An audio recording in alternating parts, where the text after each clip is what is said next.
कहानी का नाम चालाक रमेश और अजीबोगरीब योजना। भूमिका।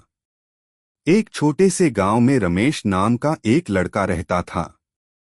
रमेश बहुत चालाक था। उसकी चालाकी कभी कभी काम आ जाती थी, लेकिन कई बार उसी चालाकी की वजह से वह मुश्किलों में भी फंस जाता था। गांव वाले उसे चालाक रमेश कहकर पुकारते थे। कहानी की शुरुआत। एक दिन गांव में मेले का ऐलान हुआ। मेले में मिठाइयाँ, झूले और खेलत माशे सब कुछ था। रमेश ने सोचा, अगर मेरे पास पैसे होते तो मैं सारी मिठाइयाँ खा जाता और सारे झूले झूल लेता। लेकिन उसके पास एक भी पैसा नहीं था।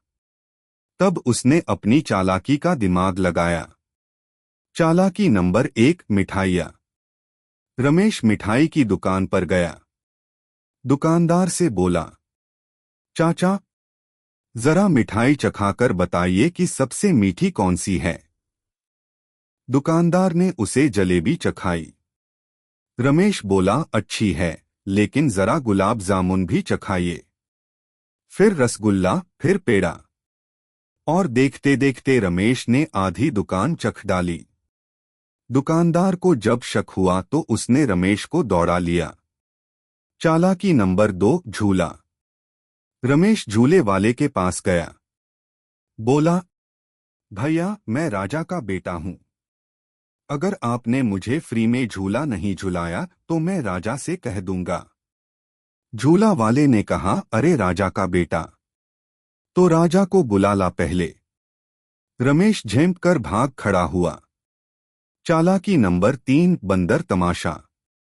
वहां एक आदमी बंदर का खेल दिखा रहा था। रमेश बोला, भैया, मुझे भी बंदर बना दीजिए, मैं खेल दिखाऊंगा और पैसे हम बांट लेंगे। आदमी ने सोचा मजाक कर रहा है, लेकिन रमेश ने खुद ही बंदर की पूंछ बांधी और बंदर जैसी हरकतें करने लगा।